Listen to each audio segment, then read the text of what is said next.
Então, pessoal, bom dia, tá? Quem tiver com a... Deixa eu ligar meu vídeo para vocês me verem, né? Pronto. Vocês estão me vendo? Sim, estamos vendo. Então, vamos dar início a essa nossa escola bíblica, abrindo as nossas Bíblias na carta de Paulo, na primeira carta de Paulo aos Tessalonicenses. Primeira carta de Paulo aos Tessalonicenses, no capítulo 2. Nós vamos ler um versículo, versículo de número 13. Primeira carta de Paulo aos Tessalonicenses, capítulo 2, verso de número 13. E após a leitura, o pastor Edmilson, então, faz uma oração para a gente. Tá?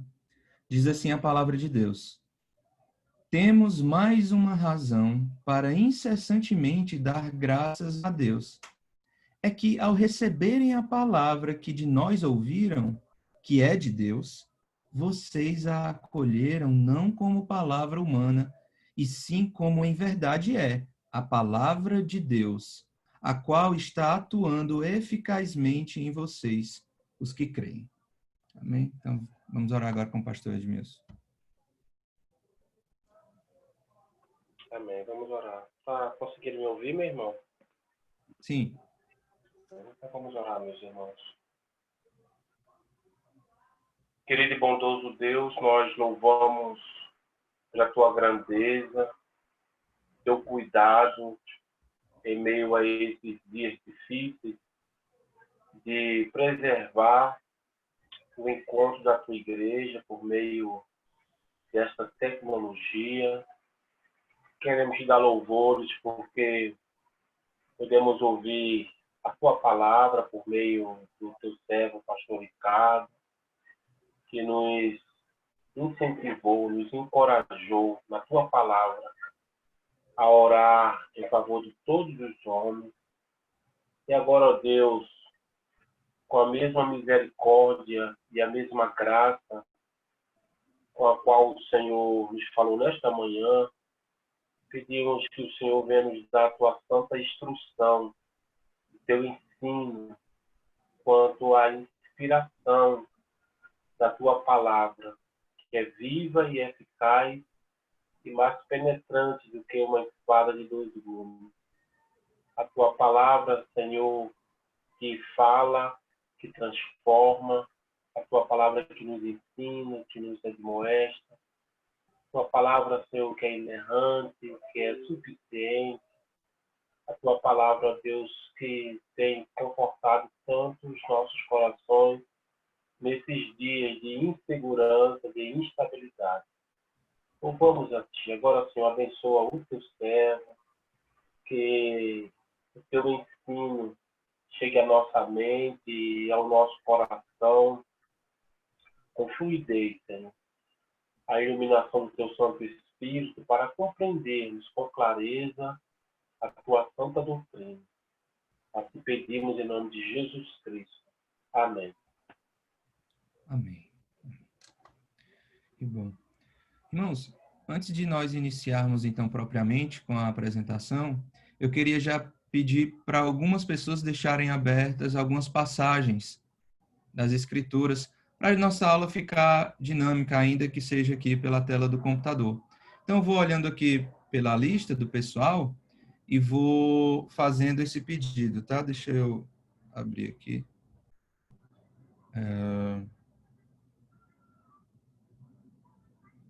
Vou colocar aqui. Ó, o primeiro aqui da minha lista, pastor Edmilson. Eu queria que o senhor pudesse já deixar aberto para a gente, quando nós formos ler, Números 21:14, certo? Números 21:14. Milton, você é o próximo aqui na lista. Por favor, deixa aberto para a gente. No momento certo eu vou pedir para ler. Aqui, o Josué 10:13. Josué 10:13, tá certo?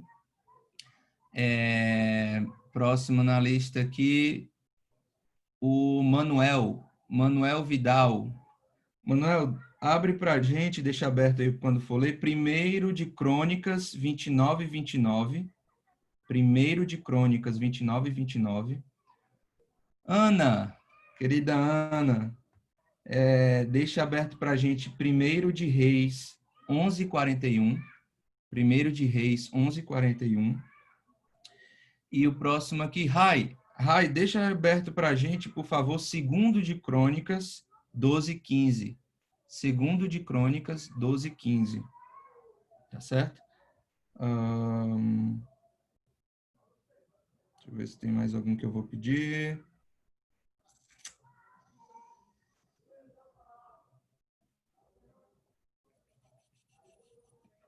Tá. Tem mais aqui, então. Deixa-me ver aqui para outra pessoa. Mezê, você vai deixar aberto para a gente em Deuteronômio 4:2. Deuteronômio 4:2. Tá certo? Bruno Marques, vai deixar aberto para a gente em Amós 3:7. Amós 3:7. Carol, deixa aberto para a gente Mateus, capítulo 5, do 17 ao 20. O versículo vai aparecer na hora você ler, mas deixa já aberto aí para a gente Mateus 5, tá? Mais alguém aqui? Érica, deixa aberto para a gente em João. Isso, João 10, do 30 e... o versículo eu mostro na hora. João 10, deixa aberto João 10, tá certo? E...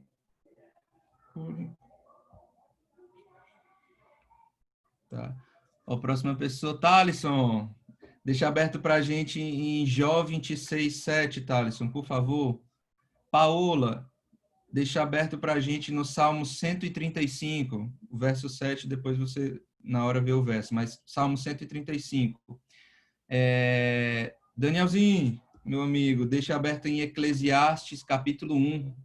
Eclesiastes, capítulo 1. E minha mãezinha, que eu estou vendo aqui agora, deixa aberto em Isaías 40, tá bom? Isaías 40. E é isso. Ao longo da aula, então, quando aparecer, eu vou pedir para vocês que estejam abertos aí, ligue o microfone e aí lê para a gente, que aí cada um participa um pouco da aula, tá bom? Então, vou voltar aqui o compartilhamento de tela para que a gente possa dar, de fato, início à aula. Eu vou abrir um outro slide que estava, só para fazer uma introdução para a nossa aula de hoje, tá certo?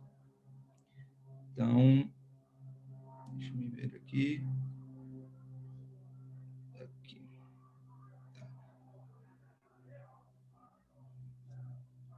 Hoje eu estou fazendo um negócio mais diferente.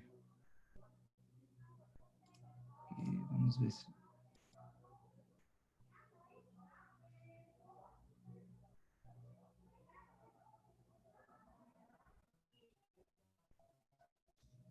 Calma, eu botei outra coisa. Aqui.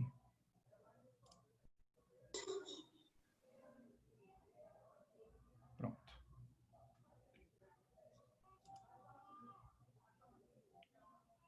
Ok. Então, essa é uma outra aula, mas que eu quero usar de introdução para a nossa aula de hoje, tá certo? Primeiro, é importante a gente, quando vai estudar sobre as escrituras... Deixa eu diminuir aqui o...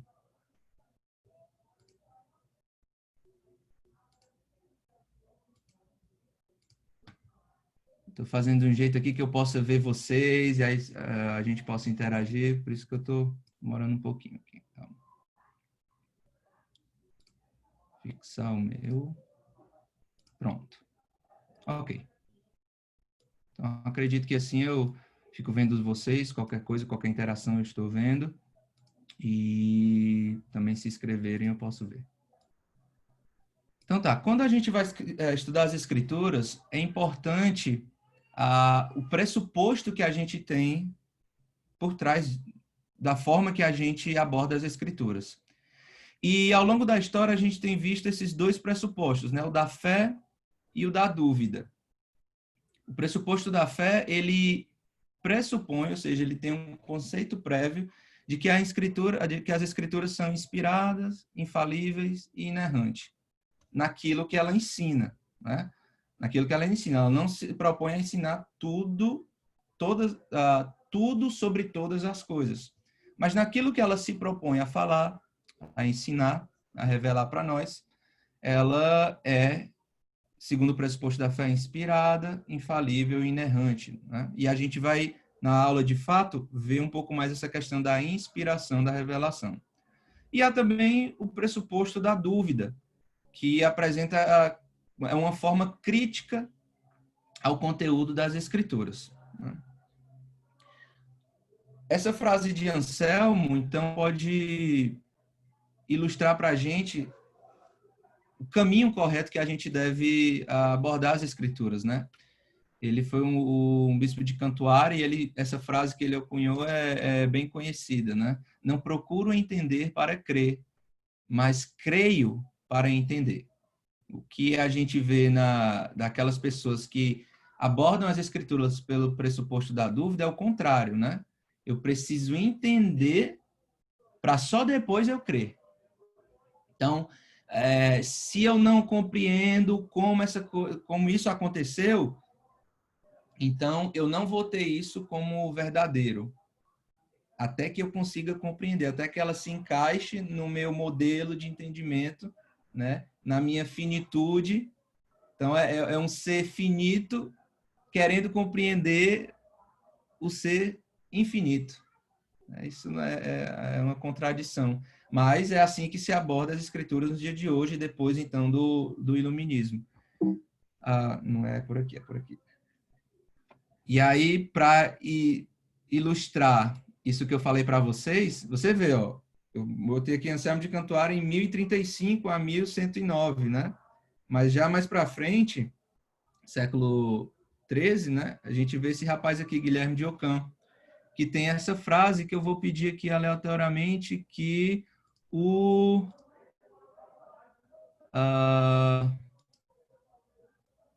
Samuel lê aí para a gente. Vamos lá. Estão escutando? Não, pode ler. Os artigos de fé não são princípios de demonstração nem conclusões, não sendo nem mesmo prováveis, já que parece falso para todos, para a maioria ou para os sábios, entendendo por sábios aqueles que se entregam à razão natural, já que só de tal modo se entende o sábio na ciência e filosofia. Olha o movimento que saiu, né? Você vê lá dizendo que eu preciso crer para poder entender o pressuposto da fé, e mais alguns 2 séculos depois, você já tem esse rapaz, o Guilherme de Ockham, fazendo esse corte, né? Por isso que é chamada de que é a navalha de Ockham, né? O que é espiritual, o que é teológico, fica no andar de cima. A gente não discute, até porque não dá para se entender o que é da fé, o que é da teologia, não se compreende segundo a ciência e a filosofia. No andar de baixo, nós discutimos aquilo que podemos entender. E só o que podemos entender, então, vai descambar naquilo que podemos crer. A gente vê esse andarzinho, né, da escolástica, você tem essas 3 fases. Olha aí, século IX até o século XII, caminhando 13, 14, 14 até o 16. Então, olha que interessante, como é que essa abordagem da escritura foi acontecendo. Na primeira frase, uma confiança perfeita na harmonia entre fé e razão. Na terceira fase, você tem uma harmonização entre fé e razão que pode ser parcialmente obtida. Então, você começa a ter o pressuposto da dúvida sendo colocado sobre o pressuposto da fé. E já na terceira fase, essa distinção absoluta entre fé e razão que a gente viu no Guilherme de Ockham. Essa navalha, esse corte em 2 andares, né? O que se discute é o daqui de baixo, é a ciência, a filosofia, e é assim que nós devemos abordar as escrituras. De modo que aquilo que não entendemos está no andar de cima. A gente joga para o andar de cima e não se discute. E aí, terminando o iluminismo, século XVII e XVIII, que essa definição do Coutrin é muito clara para a gente ver onde é que foi dar isso e onde é que estamos, porque a gente ainda bebe dos resultados disso. Então, eu vou pedir aqui que Luciana, lê para a gente essa definição de filosofia, por favor. Ou do iluminismo, né? Da filosofia, do iluminismo. Acho que a Luciana está sem microfone, então, né? Tá. Crença de que a razão, a ciência e a tecnologia tinham condições de impulsionar o trem da história numa marcha contínua em direção à verdade e ao progresso humano. Então, o que é que passou a ser o juiz da verdade? Não era mais as escrituras. Não era mais a teologia. Agora, a razão, a ciência e a tecnologia é quem tem condições de dar a direção correta para o entendimento da verdade e do progresso humano. E assim, meus irmãos, dessa forma é que muita gente aborda as escrituras hoje, né? Isso ajudou a desenvolver essa ideia de que a Bíblia ela é apenas um livro histórico que deve ser analisado com uma perspectiva científica. Então, eu não me aproximo mais das Escrituras com um pressuposto de fé, de palavra de Deus, de inerrância, de infalibilidade e de inspiração divina, mas apenas como um livro histórico que é suscetível ao meu método científico.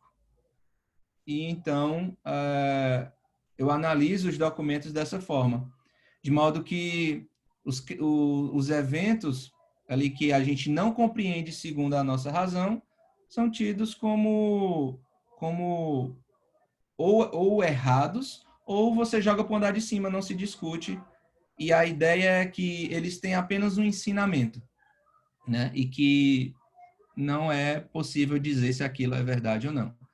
E aí o que acontece, né? O questionamento dos eventos sobrenaturais, como os milagres, a busca pelo Jesus distorcido pelos evangelhos, ou seja, os evangelhos, por causa dessa visão religiosa, muito espiritual desse homem Jesus, eles distorcem a pessoa de Jesus. Então nós devemos buscar o Jesus assim mais histórico, o homem que viveu lá na Galileia, o palestino, né? Então, foi aí que descambou, né? E a rejeição da autoridade mosaica do Pentateuco. Se no Novo Testamento a gente tem essa rejeição da figura de Jesus como Deus homem, no Antigo Testamento a questão das fontes e tudo, né? Que nega-se a autoria mosaica. Na verdade, foram várias outras fontes que um colecionador pegou vários documentos diferentes e só depois do exílio foi que escreveu e registrou o Antigo Testamento, né? Então, o que vale também dizer que essa autocrítica não é que eles negavam o cristianismo, mas nessas questões, por exemplo, como os milagres, eles diziam que havia um ensinamento ali religioso a ser pregado e não o milagre em si. Por exemplo, aquele milagre da multiplicação dos pães, né? O pessoal da aula da teologia da libertação e quem aplica muito isso é o pessoal da teologia da missão integral, vai dizer que, na verdade, não é que teve o milagre da multiplicação ali. O milagre, na verdade, aconteceu no coração lá de todo mundo que estava lá. Ao ver aquela criança dando aquele 5 pães e 2 peixinhos, todos, então, foram constrangidos a repartirem, né, o que eles tinham nas suas bolsas. Então, não é que eles negam o cristianismo, eles dizem que os milagres há apenas um ensinamento a ser passado e não que aconteceu como de fato o foi, né? Então, essa nova forma de abordar as escrituras deu origem a essas críticas das fontes que eu falei lá do Antigo Testamento, a forma de redação, esse autor tem uma redação assim, esse assado, né? Uma perspectiva, o resumo é esse, apesar dessas diferentes críticas, né? O resumo é questionar o caráter inspirado divino das Escrituras, né? Então, o resultado disso é que pouca coisa permanece como verdadeira, né? Essa ideia é defendida pelos atuais liberais, mas o que importa a gente falar é que estas coisas não passam de teorias, tá certo? Não passam de teorias. Então, o nosso propósito vai ser abordar, ao estudar as Escrituras, é abordar ela com o pressuposto da fé, que é a forma mais praticada, que é a forma que não violenta os escritos bíblicos, que é a forma que mantém as verdades do cristianismo, né, de pé, que não esfacelam ela. Há, sim, bom proveito na crítica da Bíblia, porque o método histórico-gramatical, que é o nosso método, o método reformado de interpretar a Bíblia, ou seja, ler aquele texto no contexto que ele foi escrito, para o povo que ele foi escrito, olhando a sintaxe das palavras, ou seja, verbo, oração subordinada, oração coordenada, né? Tudo isso daí favoreceram, então, para a gente entender melhor o sentido do texto. Então, houve coisas boas. Porém, o problema é que no que eles erraram, eles comprometem as bases da fé cristã. Então, por isso, é importante que nós abordemos as Escrituras não como um pressuposto crítico, mas de fé. Ou seja, numa aplicação, façamos perguntas a partir das Escrituras, mas não questionamentos para a Escritura, tá? Então, questionamentos surgem da Escritura, mas não para a Escritura. Eu acho que essa é uma aplicação boa para a gente fazer, tá certo? Aqui, tudo bem, a revelação que a gente vai estudar, ela foi dada de forma progressiva, né? Deus revelou-se a Adão, né? Não de forma redentora, só após a queda. De fato, a revelação ela tem um caráter redentivo. A revelação ela também está presente nas coisas criadas, mas as coisas criadas apenas nos mostram que há um Deus. Agora, a sua revelação especial, que é uma revelação de Deus para o homem, de relacionamento, esta sim é o nosso objeto de estudo, que é a própria Bíblia, tá certo? E na Bíblia a gente vê essa revelação de Deus acontecendo de forma progressiva na história. De mesmo modo que a gente ensina, quem tem filho vai entender assim, mas quem também não tem vai poder entender porque já passou por isso. Quando a gente está ensinando os pequeninos, ou quando a gente era pequenino, a forma que nos ensinavam era por meio de gravuras, símbolos, coisas que pudessem materializar um conceito abstrato, não é verdade?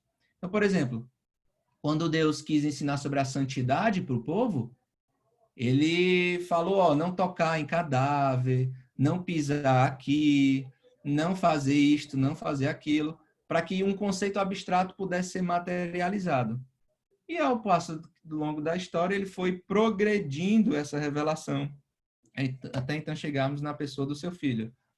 Nessa revelação, ela se deu pelo próprio Deus se manifestando, né? A sarça ardente, os anjos do Senhor, depois pelos profetas, pelas profecias e alguns sinais, e por último, pela própria pessoa do Filho. A revelação encarnou de fato, né? E habitou no meio dos homens e falou com os homens. E eu adicionaria mais um aqui, que então é o conteúdo da nossa aula, que são as Escrituras. Esta é e foi a última forma de revelação de Deus para nós. Portanto, é importante que a gente faça o estudo das Escrituras. Deixa eu fechar aqui. Com essa introdução, né? Lembrando que devemos abordá-la com o pressuposto da fé. Tá bom? Então, vamos nós aqui. Antes de iniciarmos, depois dessa introdução, eu queria saber se há alguma pergunta.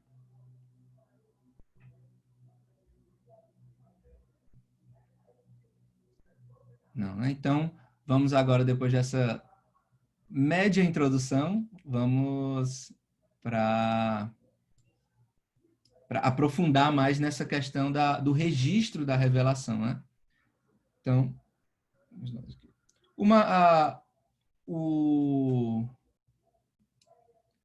o fluxo da aula vai seguir esse material didático do reverendo Leandro Lima, né, que ele vai falar das grandes doutrinas da graça, e ele começa com o estudo da revelação. Porque faz todo sentido, porque para que nós possamos estudar sobre Deus, sobre o ser de Deus, é importante que a gente o conheça. E o homem não pode conhecer Deus por si só, ele precisa de uma revelação desse Deus, né? Então, nós começamos, eu quero dar algumas indicações de material do Antigo Testamento, esse panorama do Antigo Testamento, do John Walton, e também esse panorama do Novo Testamento, que é do Carson, né? Peço perdão aí pela quebra do segundo mandamento, mas o Carson não está muito preocupado com isso. Então, esses dois livros vão oferecer coisas boas, muito boas, sobre o conteúdo, a inspiração e o registro e como foi coletado os documentos do Antigo e do Novo Testamento, né? Além de dar o panorama de cada livro. Mas eles têm uns capítulos, ou então apêndice, no caso do panorama do Antigo, falando sobre isso. Então, tem essa indicação. Outra indicação que aí tem mais a ver com o caráter da nossa aula, e aí bem minucioso, com as discussões, com os documentos, tá? Então, para um aluno mais afinco e que queira ir mais a fundo nesse material, eu indico esses dois livros do reverendo Hermiston, Inspiração e Inerrância das Escrituras, e também esse do Laird Harris, Inspiração e Canonicidade da Bíblia, tá certo? Que é muito bom mesmo, as discussões vão ser riquíssimas, tá? Deixa eu colocar aqui, tá pronto, tá certo? Então, vamos passar. Então, eu queria iniciar a nossa aula falando da diferença entre revelação e inspiração. Revelação, ele é o momento do ato de Deus propriamente dito sobre o autor bíblico, tá? É o momento em que Deus revelou algo de si mesmo para ele. Esse ato ele foi uma tarefa exclusiva divina. Então, a revelação ela é um ato e ela é exclusivamente divina. Já a inspiração é o momento de registrar essa revelação. Tá? Portanto, se a revelação ela é um ato exclusivo de Deus, a inspiração ela é o momento e ela é uma tarefa divina e humana. Acontece ao mesmo tempo. Certo? Então, deixa eu fazer um negócio aqui. Ela é um ato... Ixi, como ficou feio. Vou trocar aqui.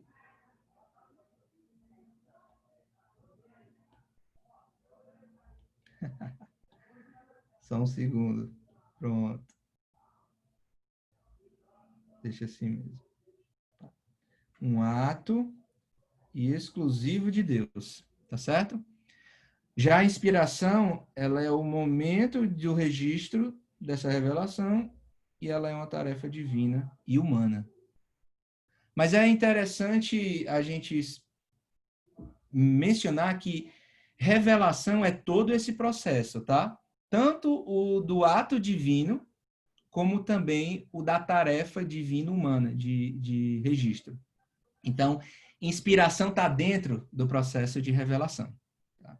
Então, a inspiração ela precisa ser definida como a influência divina sobre os escritores da Bíblia, a fim de preservar esses autores de qualquer erro nesse momento de registrar as escrituras. Tá? E de modo que eles registram essa revelação de Deus para eles com toda a fidelidade dos eventos revelatórios de Deus. Então, a revelação é esse processo que abraça a inspiração, de modo que, quando falamos em revelação, é um processo exclusivo de Deus, mas quando pensamos em inspiração, é uma tarefa de Deus e do homem, ao escrever. E a inspiração, ela é definida como essa influência divina que preserva o autor bíblico de qualquer erro nesse processo de registrar, né? De modo que ele faz com fidelidade esse registro dos eventos revelatórios. Alguns desses eventos, né, eles ocorreram na hora, como, por exemplo, Os Salmos, o autor bíblico é inspirado e ele quando está escrevendo, né? O que eu queria mencionar uma coisa. Essa inspiração não é que a pessoa assim pensou em algo divino na hora, né? E deu aquele êxtase e aí escreveu, né? Talvez é porque essa ideia da inspiração dá essa ideia de você inspirar, receber aquilo e registrar, né? Mas a melhor tradução para a palavra inspiração, que está lá em Timóteo, seria soprado, né? Então, na verdade, não é uma coisa que é de você pensando em Deus, mas de Deus vindo para você, né? Então, essa ideia do soprado, toda a escritura é soprada por Deus, está lá em Timóteo a ideia do termo lá, né? Então, o autor bíblico, ele recebe essa inspiração e a gente vai já ver as teorias de como é que isso ocorre. Será que é um transe? Será que ele escuta e escreve? A gente vai falar sobre isso. Mas essa inspiração, ela vem de Deus para ele e ele faz esse registro. Isso pode acontecer na hora, como, por exemplo, os salmos, as poesias que o salmista escrevia. Isso poderia se dar com algum intervalo de tempo, como, por exemplo, as profecias. O profeta dava profecia ao povo e só depois é que havia o registro dessas profecias, de fato, né? O caso também dos evangelhos, que foram escritos somente depois, né? Muitos anos depois, pelo menos 30 anos, no mínimo 30 anos depois da morte do nosso Senhor e Salvador Jesus Cristo. Ou, por exemplo, já as epístolas não, as epístolas aconteciam, a inspiração e o registro ao mesmo tempo, né? Então você tem esses dois caráteres, né, acontecendo. Alguns fatores contribuíram para esse registro, né? Eu não sei por que não apareceu aí. Vou voltar.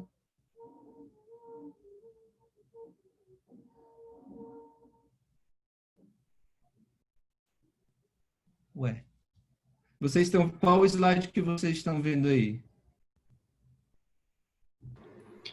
Inspiração, registro sagrado. Tá. Deixa eu ver aqui. Não, tá normal aqui. Por que não tá mostrando aí?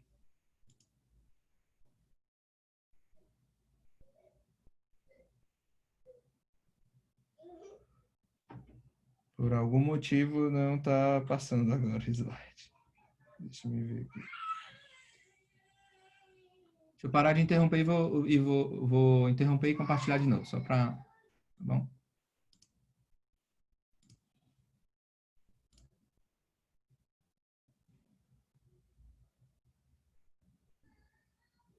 Pronto.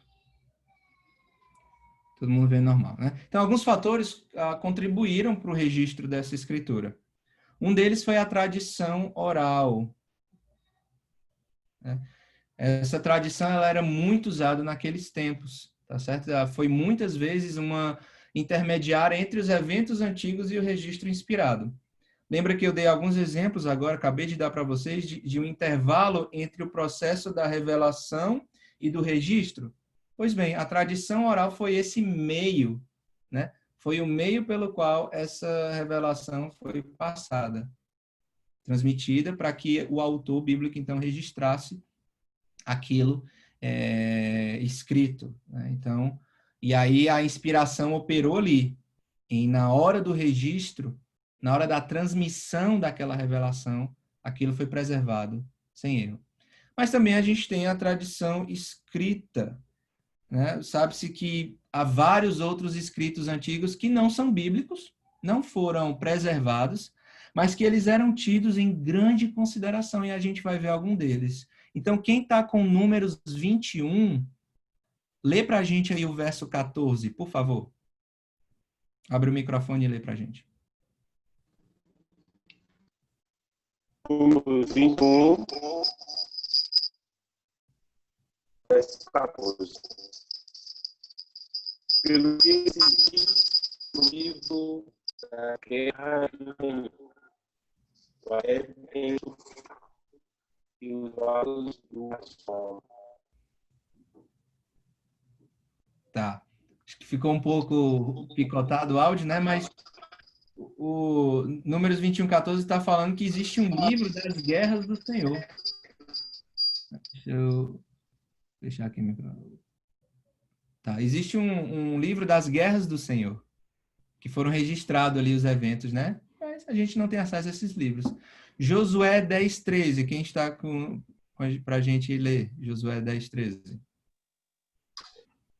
E o sol se deteve e a lua parou, até que o povo se vingou de seus inimigos. Não está isto escrito no livro dos justos? Olha O aí. sol, pois, se deteve no meio do céu e não se apressou a pôr-se, quase um dia inteiro. Então, há registro dessas batalhas e desses eventos que foram obras de Deus, né? Mas que aprove a ele não ser preservado, não é que não foi registrado, de fato foi. O texto bíblico diz que existe esse livro dos justos, mas que nós não temos acesso a ele. Aprove a Deus não preservá-lo, né? 2 Samuel 1:18, leia para a gente.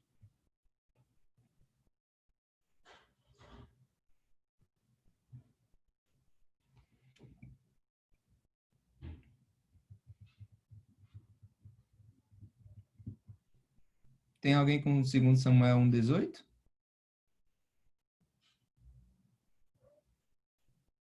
Bom, acho que não, né? Acho que eu não falei esse. O próximo, 1 Crônicas 29:29. Acho que esse é o Rai, né? Olá, paz do Senhor, irmãos. Sou eu que fiquei com isso, certo? Ah, tá. Pode ler aí pra gente. Vidal, 1 Crônicas 29:29, não é isso? Isso. Pronto, deixa eu ver. 1 Crônicas 29:29.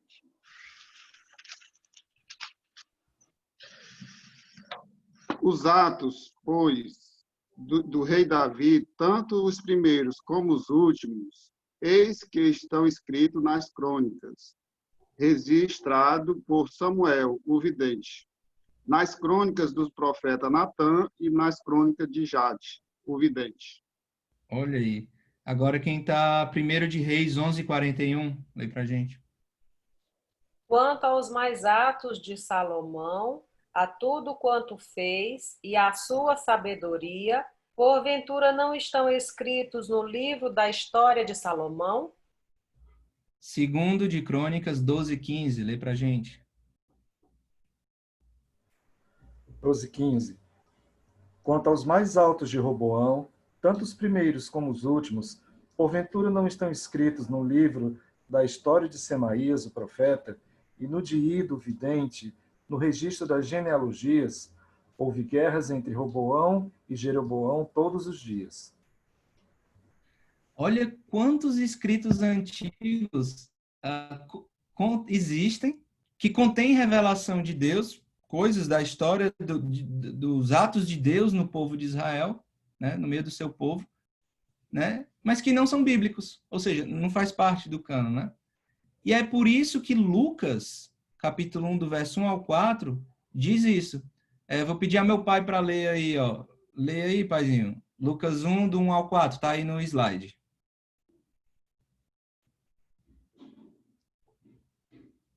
Tem que ligar o microfone.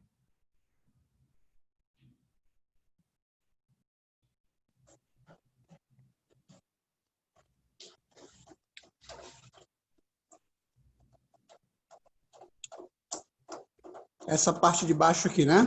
Isso, visto que muitos ouvem que empreenderam uma narração coordenada dos fatos que entre nós se realizam conforme nos transmitiram os que desde o princípio foram deles testemunhos oculares e ministros da palavra. Igualmente a mim, me pareceu bem, depois de acurada investigação de tudo desde sua origem, dar-te por escrito, excelentíssimo Teófilo, uma exposição em ordem, para que tenha plena certeza das verdades em que fostes instruído. Me perdoem que está aqui no telefone bem pequenininho. Ah, tudo bem, foi ótimo. Então, olha que coisa interessante. Lucas considera o fato de haver outros registros. E ele usa desses registros para escrever, então, uma obra, essa obra chamada Lucas Atos, né? 2 volumes, de modo que essa obra que Lucas escreve, que ele usou outros registros, torna-se palavra de Deus, torna-se parte do cânon, né? Então, ele considera que havia outros escritos sobre Jesus, né? Alguma dos fatos de Jesus e tudo, mas e ele utiliza desse material, ele utiliza de pesquisa, né? Com Paulo, com alguns outros apóstolos, mas principalmente de Paulo, que esteve com ele nas viagens, e escreve então o Evangelho Lucano, que faz parte da nossa Bíblia, né? Então, são esses fatores que contribuem para o registro, né? E o meio pelo qual isso acontece é tanto a tradição oral quanto a tradição escrita, certo? E aí, nesse processo de seleção dos registros, né, dos acontecimentos, das obras de Deus, a gente vê que nem toda a revelação de Deus foi registrada, como a gente viu que há alguns materiais e alguns desses textos aqui. Eu vou pedir para Geisa. Geisa, lê para a gente aí 1 Reis 4:30, tá aqui no slide já.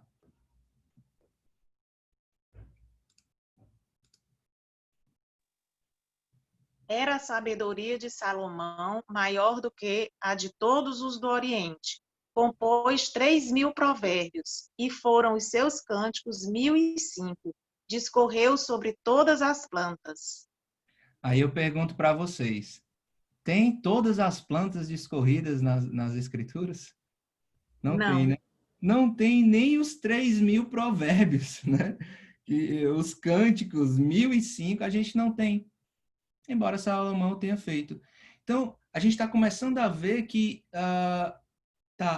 parece que houve uma seleção, não é? Deus revelou muita coisa. Muita coisa foi escrita sobre a revelação de Deus. Mas parece que houve uma seleção. Como é que foi isso? Então, é esse sentimento que eu quero que vocês vão percebendo. A gente vai afinando, tá certo? Jeremias 36:4.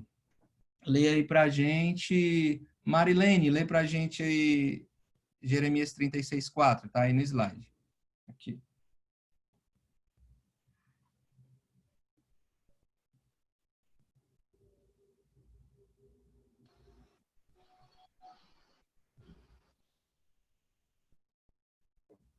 Acho que a Marilene foi ao banheiro. Eu vou pedir aqui a Tainá. Tainá, liga o microfone e lê pra gente Jeremias 36:4. Então Jeremias chamou a Baruque, filho de Nerias, escreveu Baruque no rolo, segundo o que ditou Jeremias, todas as palavras que a este o Senhor havia revelado. Certo. A gente vê que um primeiro livro foi queimado, né? E depois ele chama para escrever tudo. Mas nem tudo que foi escrito nesse livro de Baruque entrou no livro de Jeremias, né? Como profecia. Interessante isso. Jó 20:30, na verdade, fez Jesus diante... João, né? João 20:30, na verdade, fez Jesus diante dos discípulos muitos outros sinais que não estão escritos neste livro, né? Muitas outras coisas Jesus fez, mas não foi propósito de João nem dos outros evangelistas escreverem todas estas coisas. E interessante que João, ele ainda adiciona depois, né? Mas estes foram escritos, ou seja, os 7 milagres, né, que João registra no seu evangelho, para que vocês creiam em Jesus como Filho de Deus e, crendo nele, tenham vida eterna. Então, há uma seleção para um propósito. E esta seleção que o autor bíblico faz, ele faz debaixo da própria inspiração de Deus. Que faz? Ele pode até pensar que está fazendo aleatoriamente, porém, na verdade, entende-se que não. Entende-se que os autores bíblicos tinham essa consciência de que o Espírito Santo os estava guiando e capacitando no registro e na seleção de quais fatos deveriam fazê-lo, né? Mas o que eu quero dizer é que há um propósito de Deus no que foi guardado e registrado, né? E olha que interessante essa passagem de Colossenses 4:16. Eu vou pedir para Ana Sara ligar o microfone e ler para a gente esse de Colossenses 4:16.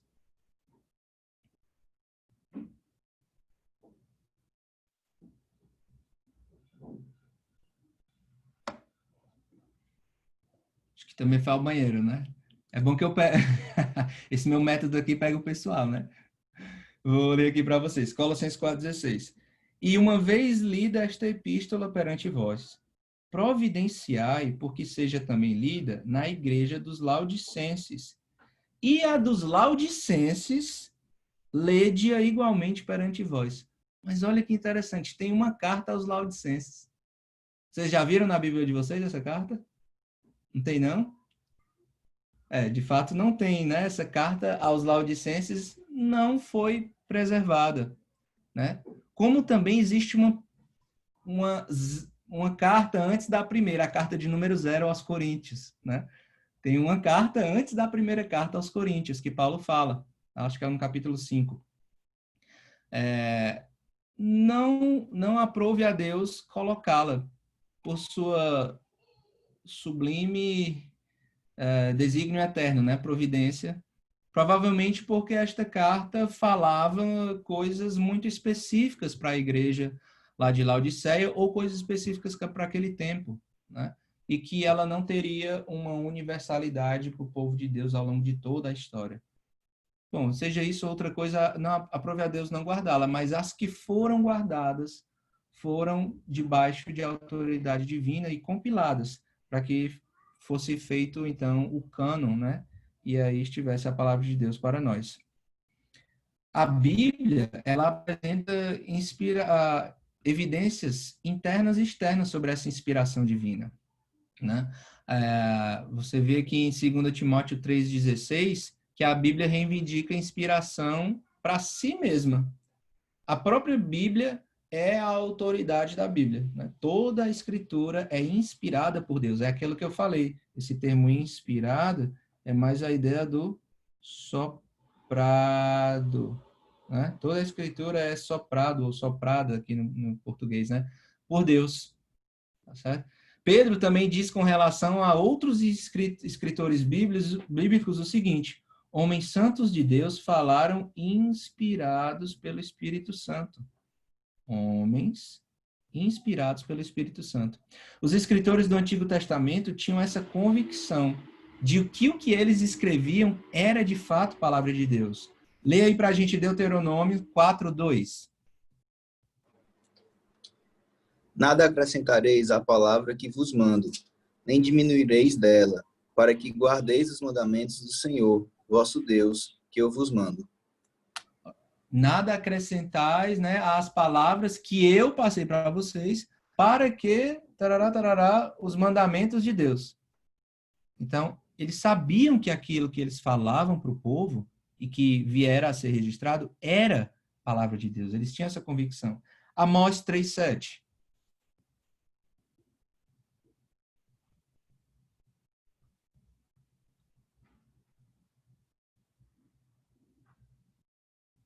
Amós, eu acho que esse foi o Thaleson, foi não, Thaleson? Amós 3:7. Não, mas eu posso ler aqui, César. Só um Leia minutinho. aí pra gente, por favor.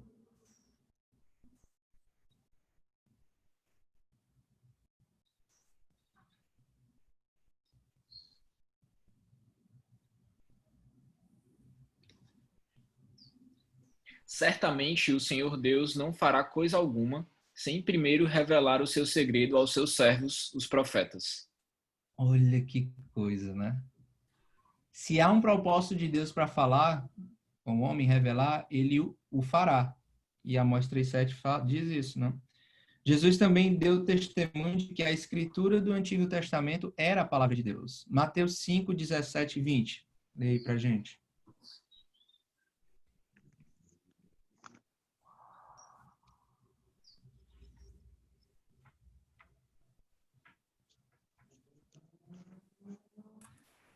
Mateus 5, 17 e 20, né?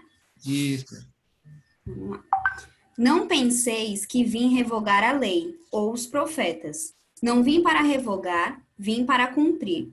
Porque em verdade vos digo, até que o céu e a terra passem, nenhum i ou tio jamais passará da lei, até que tudo se cumpra. Aquele, pois, que violar um destes mandamentos, posto que dos menores, e assim ensinar aos homens, será considerado mínimo no reino dos céus.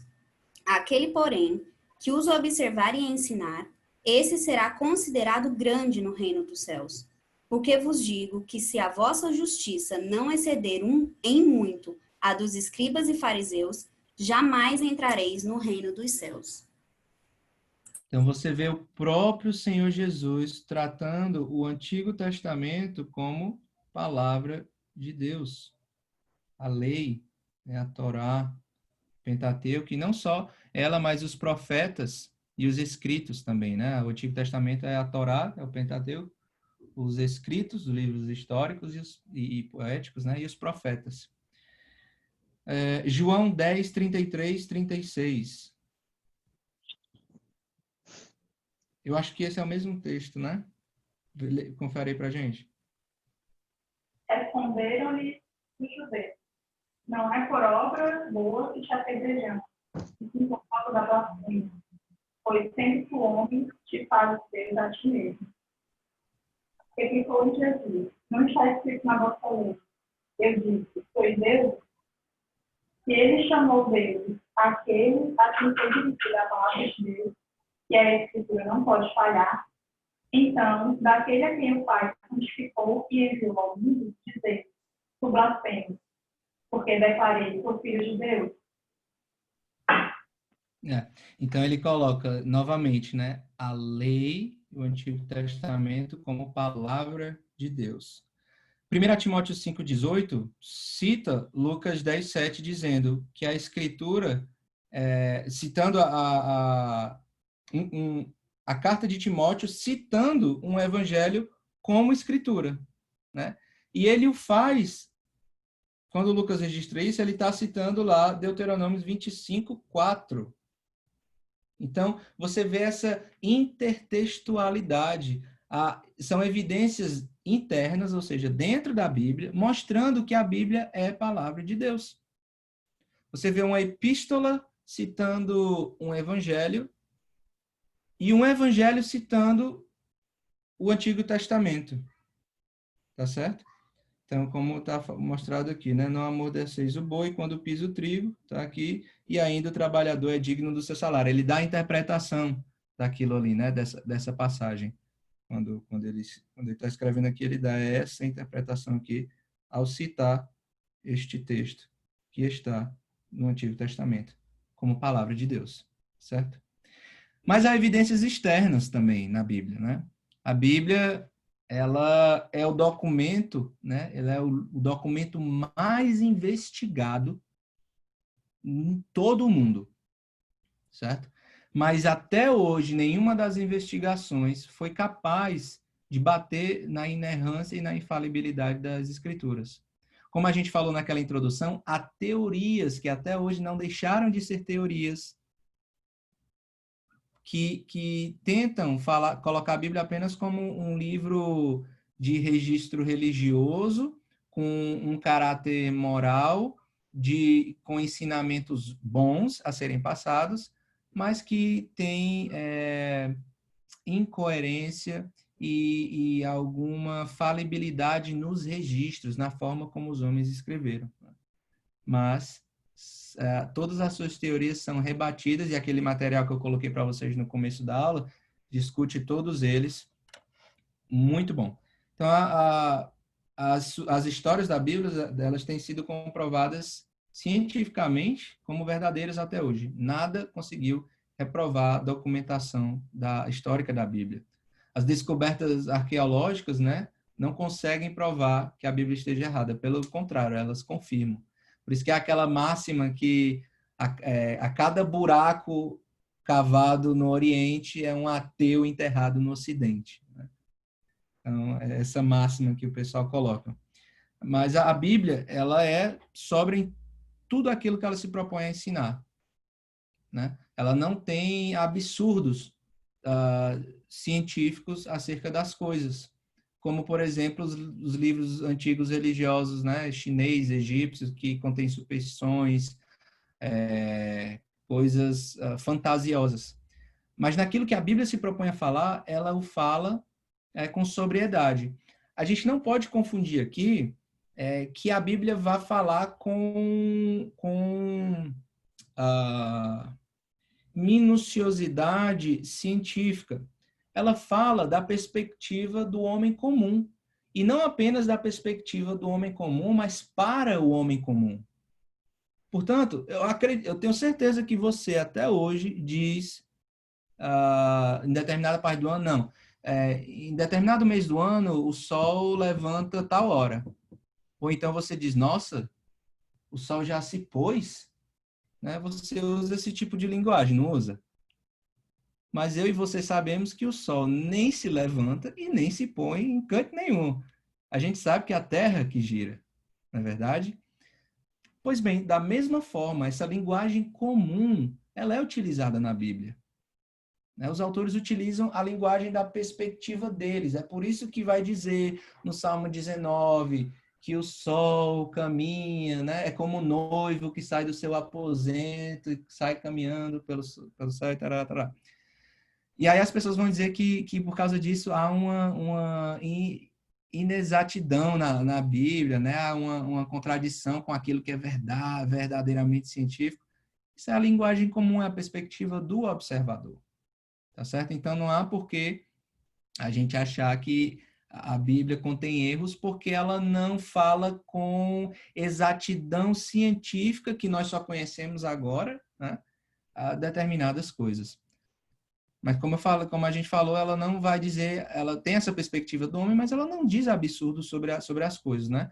Então, quem eu falei, lê pra gente Jó 26:7, por favor. Ele estende o norte sobre o vazio e faz pairar a terra sobre o nada. Olha que interessante. O que é pairar a terra sobre o nada, senão a gravidade, né? Que está no universo. Salmo 135:7. Faz subir as nuvens dos confins da terra, faz os relâmpagos para a chuva, faz sair o vento dos seus reservatórios. Olha, o que é isso senão ciclo hidrológico? Né? Evaporação, condensação, choque lá dos íons e moléculas, diferença de pressão, precipitação. Essa diferença de pressão num canto e no outro, quando você tem esse balanço, né? Você vai ter a circulação dos ventos. Olha que coisa maravilhosa. Porém, o autor bíblico coloca dessa maneira. Eclesiastes 1:7. Todos os rios correm para o mar, e o mar não se enche. Ao lugar para onde correm os rios, para lá tornam eles a correr. Fantástico. O caminho dos rios, né, da gravidade, que vai com a precipitação, depois do ciclo hidrológico, né? Os rios vão caindo, as montanhas formam-se, então, vão desaguar no mar, tem todo esse processo. Isaías 40:22. Mãezinha, foi a senhora essa. Ele é o que está assentado sobre a redondeza da terra, cujos moradores são como gafanhotos. É ele que estende os céus como cortinas e os desenrola como tenda para neles habitar. Olha aí, sobre a redondeza da terra, né? Então, se contorçam aí os terraplanistas, né? Então, tem muita coisa, né? Que a Bíblia, ela é, na linguagem do homem comum, ela é exata quanto às coisas externas e científicas que nós conhecemos com mais detalhes hoje, né?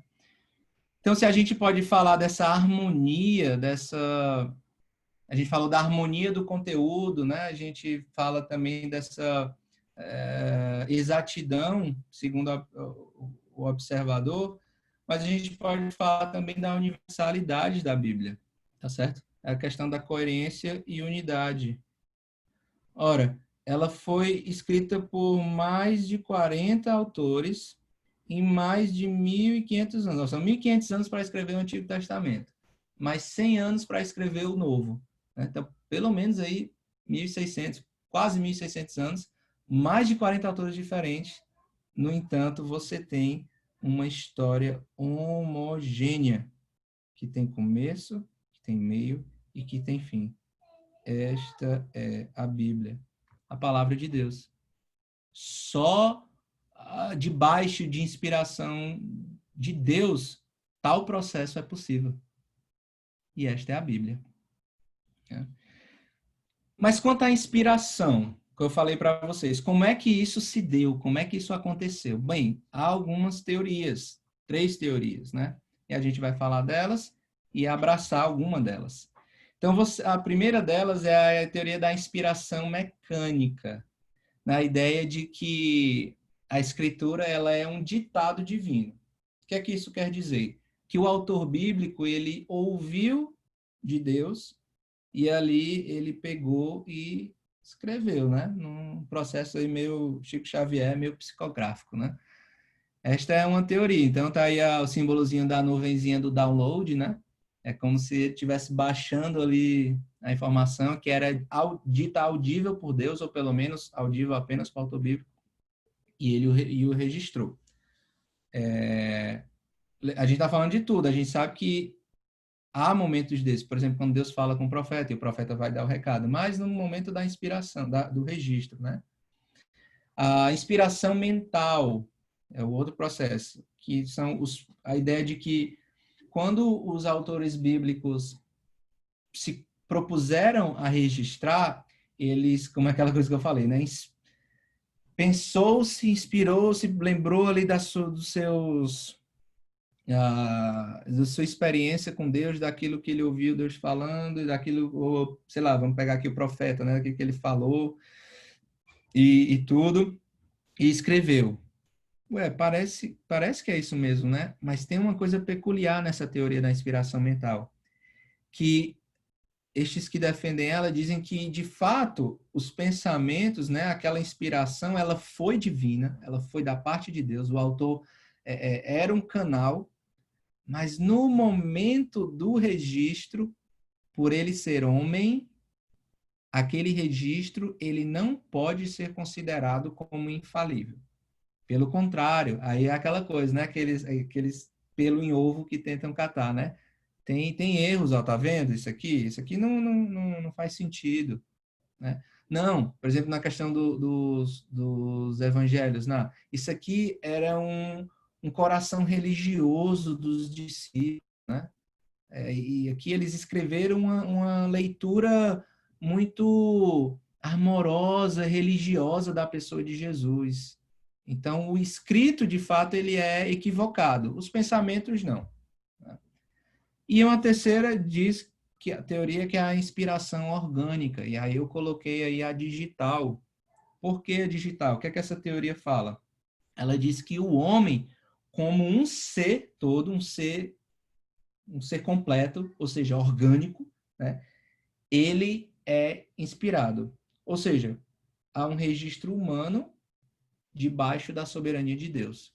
Em outras palavras, Deus leva em consideração os dons e as qualidades, os traços, a personalidade do ser humano daquele autor bíblico. Ou seja, Deus está revelando para ele alguma coisa, ou revelou, no caso dos profetas, né? Ou no caso dos evangelistas, que só escreveram depois, selecionaram alguns fatos. Mas nem o homem é subtraído, o autor bíblico é subtraído, como no caso da primeira inspiração, ele é só um robô, né, que escreve lá na primeira inspiração. E nem ele é só humano ao fato de errar na hora de registrar, não registrar tudo, faltou colocar coisa, né? Que é o que eles falam. Então, nenhum nem outro, nem a mecânica, nem a mental. Nenhum robô totalmente da parte de Deus lá, nem um homem capaz de errar. Mas um homem com suas características e personalidades e forma de discursar e forma de escrever, debaixo da soberania de Deus em preservá-lo de qualquer erro naquele momento. É por isso que nós temos, meus irmãos, na Bíblia, diferentes gêneros literários. E não só diferentes gêneros literários, diferentes retóricas. Você vê um Paulo escrever de forma totalmente sistemática. Falarei sobre isso. Por quê? Por causa disso e disso e disso. Mas você pode argumentar que, é o que ele fala em Romanos, né? Mas você me pergunta, que pode Deus se questionar? Ora, homem sensato, tarará. Então ele escreve dessa forma sistemática, colocando pontos, argumentando, contra-argumentando. Aí você pega João e você tem uma retórica totalmente circular, né? Que ele sempre volta enfatizando um termo específico, uma ideia específica. Você tem Lucas, que escreve de uma maneira, de uma biografia, de um modo quase que biográfico. Você tem o estilo apocalíptico. Então, Deus leva em consideração o estilo dos seus autores, mas ele não permite que esse estilo os incorra em erro. Ele os preserva por soberania divina para que a inspiração aconteça perfeitamente. Tá certo? Se ficar alguma dúvida sobre isso, a gente pode falar no fim. Então fica a pergunta, como nós podemos ter a certeza de que a Bíblia é a palavra de Deus? A gente viu que ela tem evidências internas e externas. A Bíblia cita a própria Bíblia como palavra de Deus, né? Você tem eu não botei lá, mas tem aquela parte do fim da segunda carta de Pedro, onde Pedro diz que Paulo escreve de um modo... Até legal para o nosso slide anterior, né? Paulo escreve umas coisas um pouco difíceis de entender, né? Mas que os indoutos a deturpam. Aí ele diz assim, como fazem com as demais escrituras. Então ele está colocando o escrito de Paulo no mesmo pé de igualdade das escrituras. Então a gente tem essas evidências internas, a Bíblia mostrando que a própria Bíblia é a palavra de Deus. Pedro dizendo que o que Paulo escreveu é a palavra de Deus. Timóteo dizendo que o que Lucas escreveu é a palavra de Deus. Lucas dizendo que o que está escrito em Deuteronômio é a palavra de Deus. Jesus dizendo que os escritos do Antigo Testamento são a palavra de Deus. As evidências externas, os achados arqueológicos, os documentos estudados, a exatidão tanto científica das coisas que nós observamos com mais qualidade e de detalhes cientificamente falando hoje, não são ditas de modo equivocados ou erroneamente nas escrituras, não são. Então, todas aquelas evidências externas, elas provam isso. Mas no fim das contas, meus irmãos, o que faz que nós tenhamos certeza de que a Bíblia é a palavra de Deus é o testemunho do Espírito Santo.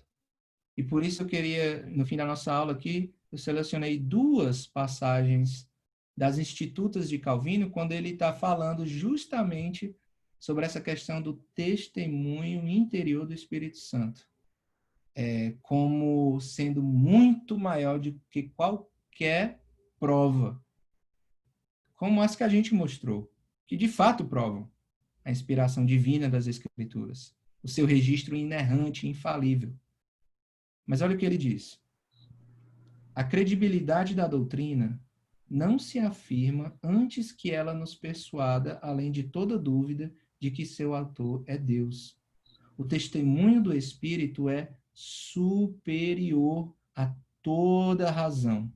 Assim como só Deus é idônea testemunha de si mesmo em sua palavra, também assim a palavra não logrará fé nos corações. A palavra não logrará fé nos corações antes que seja nele selada pelo testemunho interior do Espírito Santo. Esse é o único meio pelo qual tudo que a gente falou agora é capaz de ser transmitido em verdade para aquele que escuta, para vocês que estão escutando. É como nós lemos no começo da nossa aula. Eu perdi aqui, tirei a página, né? Mas me permitam ler novamente a passagem que a gente abriu essa aula. Né? Olha aqui. Temos mais uma razão para incessantemente dar graças a Deus. é que, ao receberem a palavra que de nós ouviram, que é de Deus, vocês a acolheram não como palavra humana, e sim como em verdade é a palavra de Deus, a qual está atuando eficazmente em vocês. Vocês que estão aqui conosco, na nossa EBD. Aí ele bota aqui, em vocês, vírgula, os que creem. Os que creem são os que têm o testemunho do Espírito Santo dentro de si. E se você tem o Espírito Santo, ainda que nenhuma dessas provas internas e externas, de todo esse entendimento de como se dá a inspiração e a revelação do registro bíblico, vocês, pelo testemunho superior do Espírito Santo, superior e interior dentro de vocês, vão crer que a Escritura é esse registro infalível, inerrante e inspirado de Deus. Que houve um propósito nessa seleção. E o propósito de Deus, alguns ficam claros, outros não, como a gente viu, né? E esta outra parte, ela fala, né? A Bíblia é autenticada pelo Espírito. Eu queria pedir para Ana ler essa última parte para a gente, por favor. César, a Ana teve que sair. Ah, então Felipe, lê aí para a gente. Portanto, iluminados por seu poder, já não cremos que a Escritura procede de Deus por nosso próprio juízo, ou pelo juízo de outros. Ao contrário, com a máxima certeza, não menos se contemplássemos nela a majestade do próprio Deus. Concluímos, acima do juízo humano, que ela nos emanou diretamente da boca de Deus por meio do mistério humano, do ministério humano. Fé verdadeira é aquela que o Espírito de Deus sela em nosso coração. A fé verdadeira é ela. Então, com essas duas citações do livro das Institutas de Calvino, né? A gente encerra essa aula sobre a inspiração e a inerrância das Escrituras, que mostra claramente que ela testifica acerca de si como palavra de Deus, que as suas evidências apontam para uma exatidão e nenhum equívoco naquilo que ela se propõe a falar, mas que estas coisas não são a razão pela qual nós cremos nas Escrituras, mas sim o fato dela ser autenticada pelo Espírito. E esse mesmo Espírito Santo é aquele que dá o testemunho interior dessas verdades, fazendo com que nós, os que creem, o façam para a vida eterna, né? Louvem a Deus por causa disso. Amém? Então, aí está a bibliografia que eu usei, as Institutas, e a estrutura da aula, segundo o material aí do Leandro Lima, nessas páginas, tá bom? Então, vou cancelar aqui, interromper o compartilhamento. E estamos abertos para as perguntas, colocações, tá certo? Então, estamos aí, podem mandar bala. César, é só uma pequena, talvez não sei se poderia ser um acréscimo, ou se você pode comentar alguma coisa sobre isso. Os estudos que tanto se fez, é o livro mais estudado, né?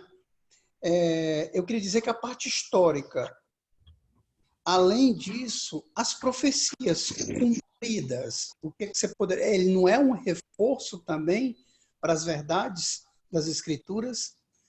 Eu lembro que a gente viu isso muito em outro tempo, logo no início da nossa caminhada, e eu fiquei com isso guardado. Isso tornou-se para mim também um argumento extremamente forte em relação à crença nas Escrituras, apesar de que, se não for selado no nosso coração, essa que é a grande essência, né? Sempre haverá, pelo nosso coração, as dúvidas, os questionamentos. Mas eu também fiquei com isso. Então, as profecias cumpridas, isso para mim é uma coisa absurdamente forte, como argumento de crença nas Escrituras, né?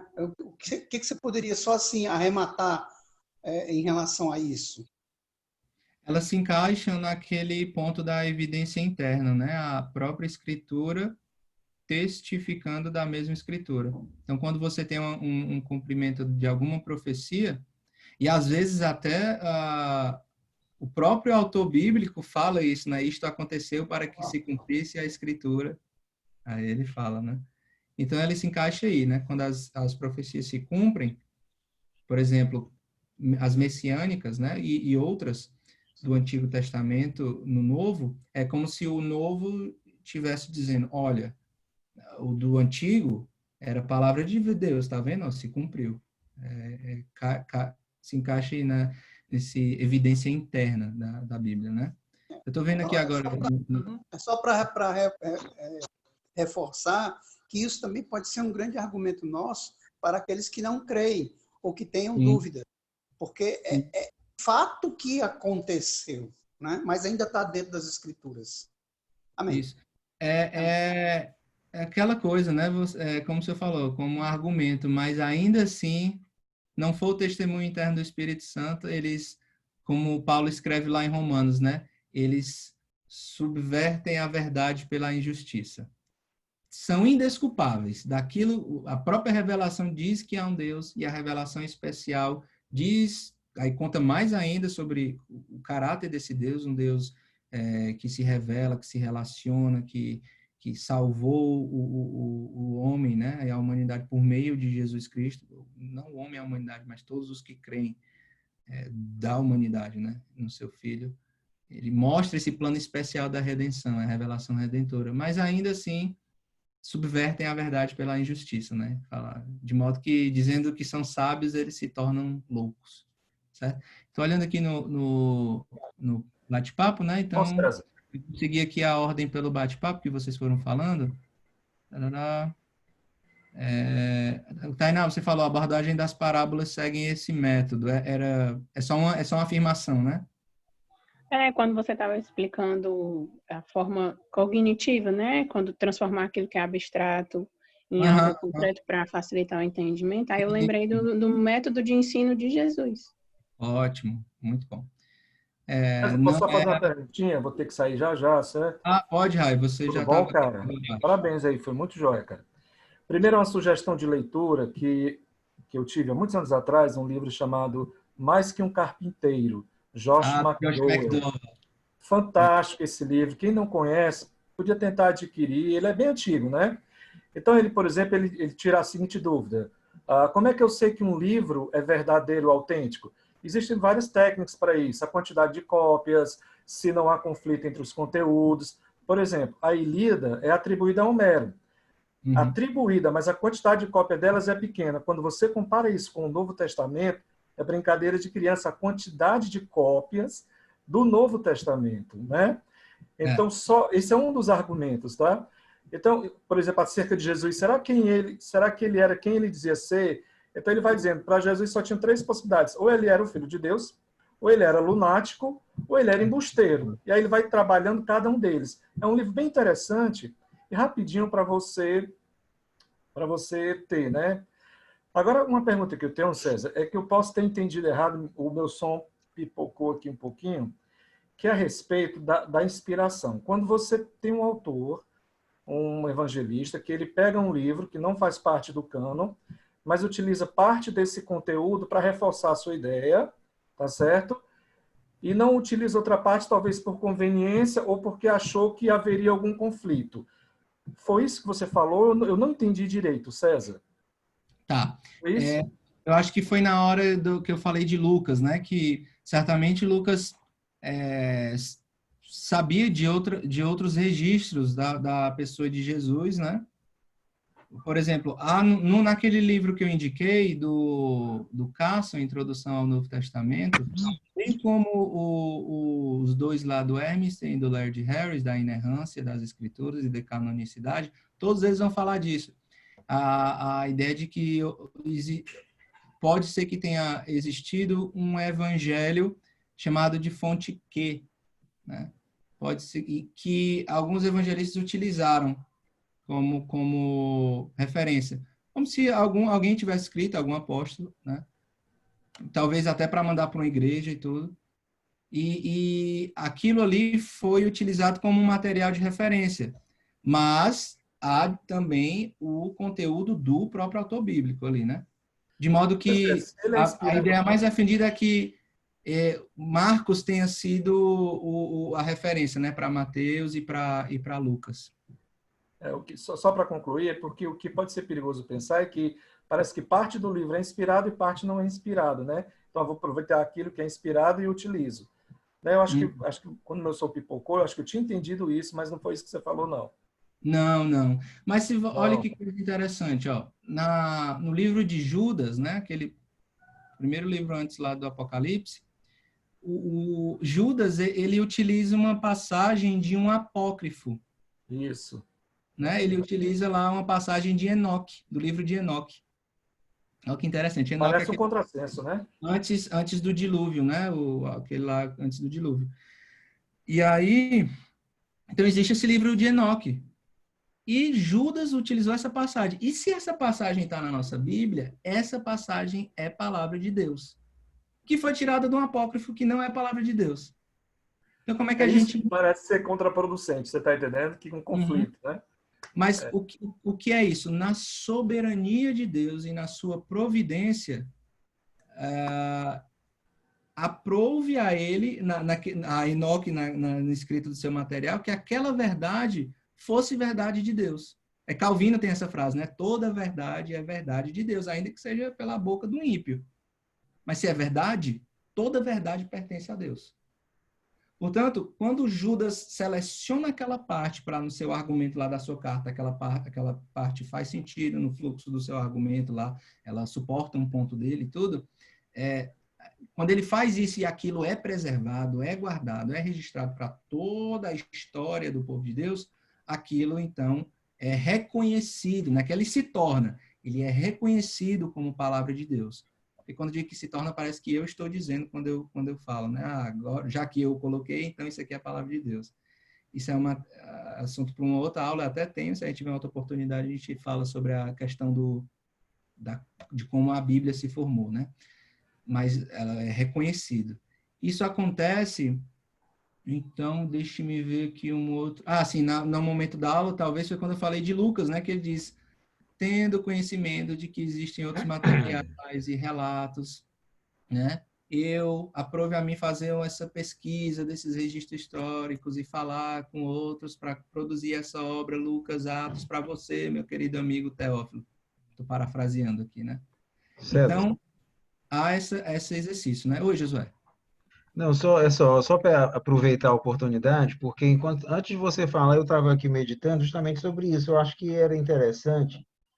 Eu estou estudando agora sobre a história da igreja, estou no trecho da igreja antiga, né? Justamente no momento em que foi fechado o cano somente do Novo Testamento, né?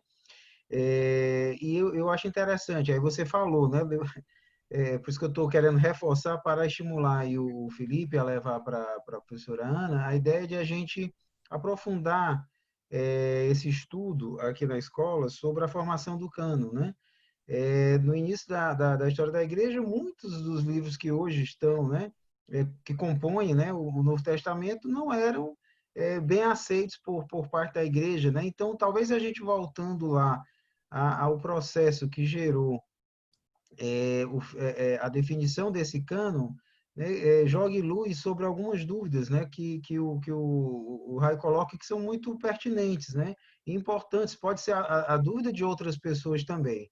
E isso prejudica o entendimento daquilo que você falou no início da aula, né? A fé, nós temos que crer, né? Isso não pode estar em discussão, né?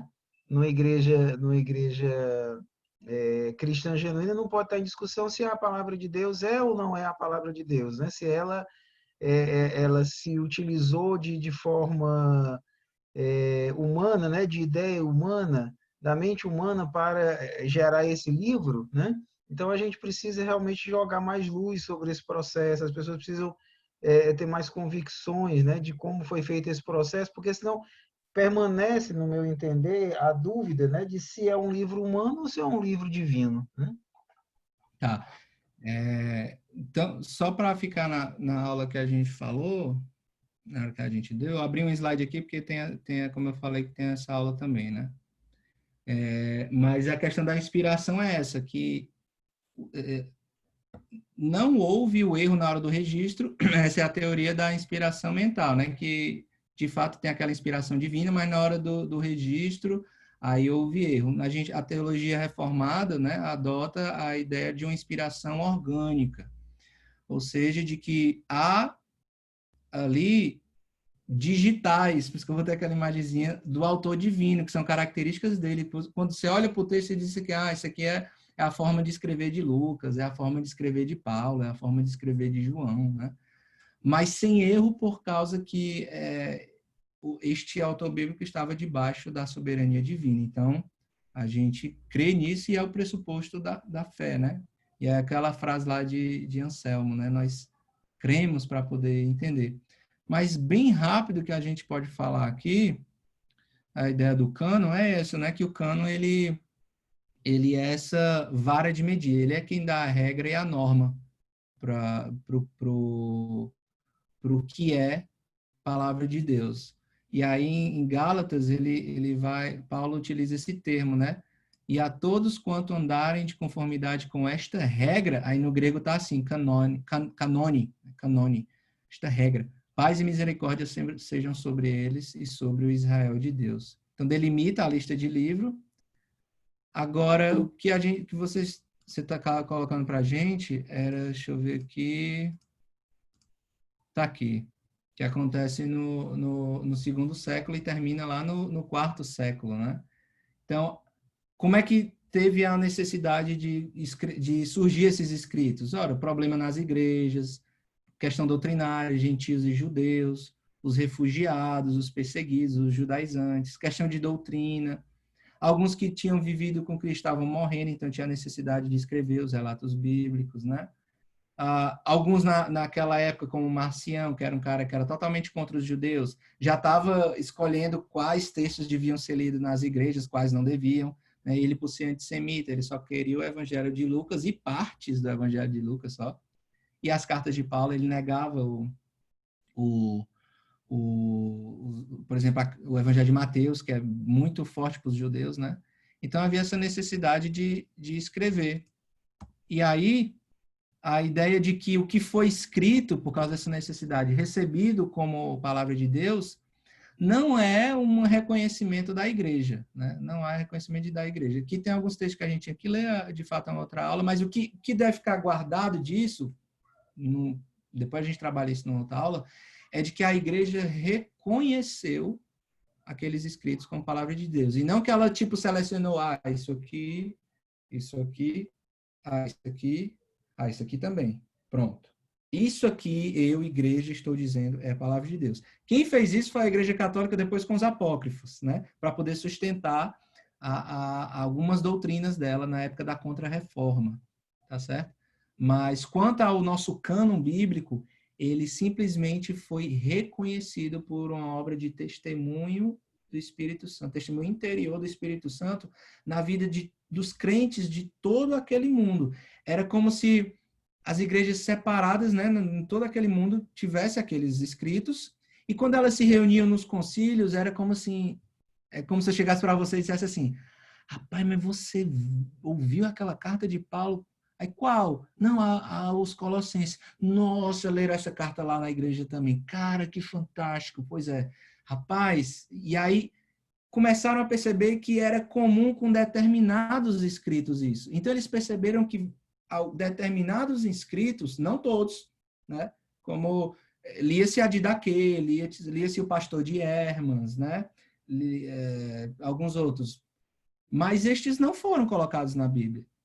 Porque só alguns, como eu falei, né, que eu fiz essa conjectura, né, eles perceberam isso por um testemunho interior do Espírito Santo na vida deles, que eram verdades universais, que servia lá para Corinto, mas também servia para Éfeso, que servia lá para Colossenses, que servia até para Laodiceia. Mas aquela lá de Laodiceia que Paulo escreveu, parece que, por ter sido perdido, que a gente pode supor é isso, que ela não teve uma aplicação para, por exemplo, hoje, para a aldeota, IP aldeota, né? Ou a Igreja de Deus. Tá certo? César, é possível Então, você passar para a gente esses slides, cara, como tão bem produzidos, muito pedagógicos. É possível mandar para a gente isso aí?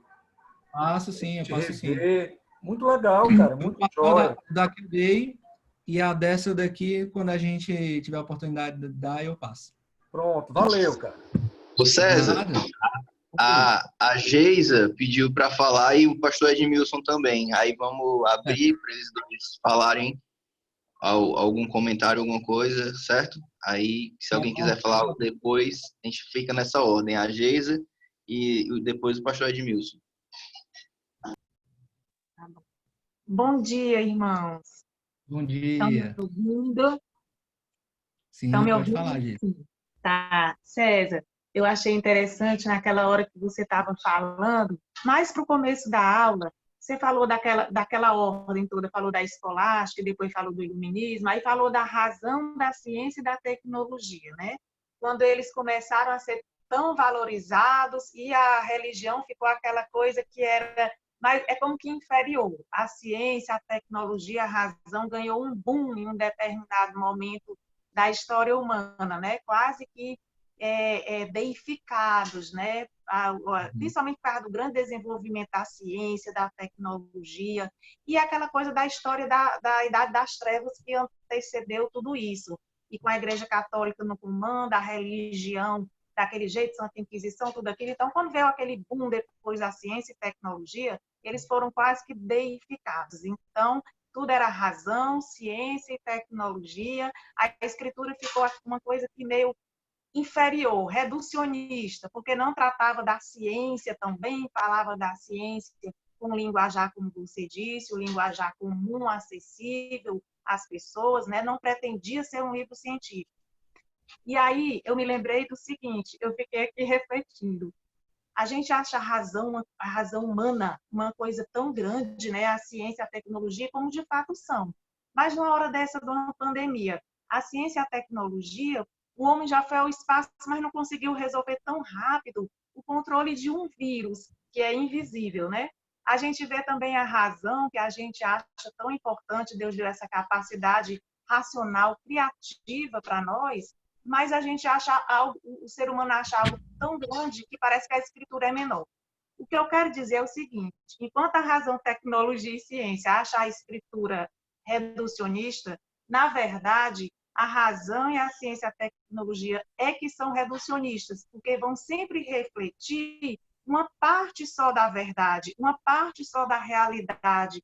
A razão não vai apreender toda a realidade que Deus conhece, que Deus criou, que Deus sabe e que a gente não sabe, né?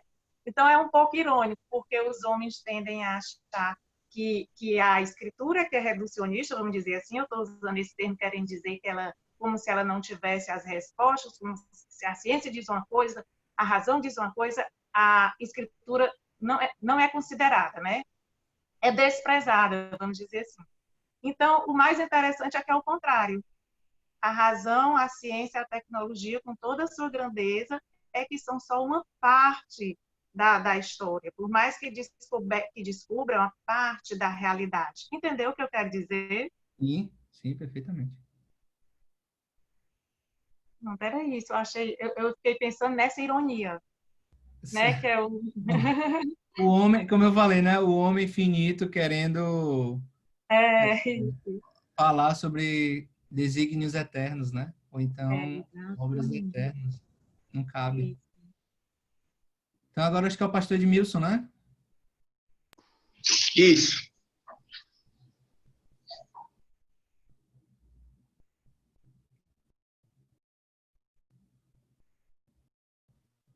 Ok, posso fazer um comentário aqui, meu irmão? Tá me Por ouvindo? favor, pastor, por favor, nos Eu alimente aí. quero agradecer a Deus pela maravilhosa aula e ao seu encontro, afirmando que, em relação à inspiração, que já foi muito bem apresentado, os elementos são tanto divinos quanto humanos, então estão presentes na produção da Bíblia. De modo que todo o texto da Bíblia, inclusive as próprias palavras, é um produto da mente de Deus contudo expressa em termos e condições humanas. É nesse sentido que a gente encontra lá em Levítico expressões chamando a lebre como um animal que rumina, né? O morcego chamando o morcego de uma ave. Então, a mente de Deus, esse produto da mente de Deus expresso em termos e condições humanas. Há um texto muito interessante lá em Coríntios 15, 33, que diz que sobre as más conversações corrompem os bons costumes. Então, esse provérbio ele foi derivado de uma comédia escrita pelo Menandro, um grego, e que era bastante conhecido, e que os cristãos de Coríntios estavam com dificuldades em algumas doutrinas, no que diz respeito à ressurreição, também a influência das más companhias.